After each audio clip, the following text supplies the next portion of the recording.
আজকে জুমার নামাজ পড়তে গিয়ে কুরআনের পাখিদের সাথে দেখা হয়ে গেল। আজ ছিল আমার চ্যালেঞ্জের নবম সপ্তাহ ও নবম জুম্মা। আর আজকে আমি মসজিদ হিসেবে নির্বাচন করেছিলাম বাগেরহাট জেলার কচুয়া উপজেলার বাধাল বাজার কেন্দ্রীয় জামে মসজিদ। দুপুরবেলা রেডি হয়ে চলে এলাম সাইনবোর্ড স্ট্যান্ডে এসে একটি ইজি বাইক নিয়ে রওনা দিলাম বাধাল বাজারের পথে। আজকে 1 মিনিটও গাড়ির জন্য দাঁড়াতে হয়নি, উঠতেই গাড়ি ছেড়ে দিয়েছে। ভিডিওটি কোথা থেকে দেখছেন কমেন্ট করে জানাতে ভুলবেন না। রাস্তার পাশের সুন্দর দৃশ্য দেখতে দেখতে পৌঁছে গেলাম বকুলতলা জামে মসজিদের সামনে, যা ছিল আমার চ্যালেঞ্জের প্রথম জুমার মসজিদ। সেখান থেকে আবার রওনা দিয়ে প্রকৃতি উপভোগ করতে করতে আর ইজি বাইকের দোলনিতে পৌঁছে গেলাম বাধাল বাজারে। বাধাল বাজারে গিয়ে গোপালপুর রোডের সামনে নামলাম। তখনই দেখা হয়ে গেল একজন ভিউয়ার্স ভাইয়ের সাথে। তিনি চায়ের অফার করছিলেন, কিন্তু নামাজে যাওয়ার তাড়াহুড়োয় খাওয়া হয়নি। সেখান থেকে বাজারের মধ্যে হেঁটে গেলাম, কারণ বাধাল বাজার কেন্দ্রীয় জামে মসজিদটি ছিল একদম বাজারের এক কোনায়। বাজারটি মূলত রবিবার ও বৃহস্পতিবার বসে। বাগেরহাট জেলার অনেকেই এই বাজারটি ভালোভাবে চেনেন। বাজারের মধ্যে কিছুক্ষণ হাঁটাহাঁটি করে বিভিন্ন দিক দেখে নিলাম। দুপুর 1টা বাজতেই মসজিদের দিকে রওনা দিলাম। দেখলাম সবাই দোয়াল বেঁধে মসজিদে যাচ্ছে,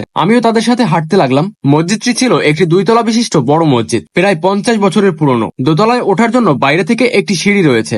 মসজিদের সামনের দিকের কারুকাজগুলো বেশ দৃষ্টিনন্দন। সামনেই রয়েছে একটি পুকুর, যেখানে মুসল্লিরা অজু করেন। আমিও সেই পুকুরে অজু করে নিলাম। তারপর ধীরে ধীরে সিঁড়ি বেয়ে উঠে গেলাম দোতলায়। উঠতেই দেখা হয়ে গেল কয়েকজন কুরআনের পাখির সাথে। তারা সবাই হাসি মুখে ক্যামেরায় হাই দিয়ে দিল। দোতলা থেকে নিচের ভিউটা ছিল একেবারে মনোমুগ্ধকর। এরপর মসজিদের ভিতর প্রবেশ করলাম এবং গিয়ে একদম সামনের কাতারে বসে পড়লাম। আমি যখন গিয়েছিলাম তখন মসজিদের অধিকাংশ জায়গায় খালি ছিল। বসে বসে ইমাম সাহেবের বয়ান শুনছিলাম।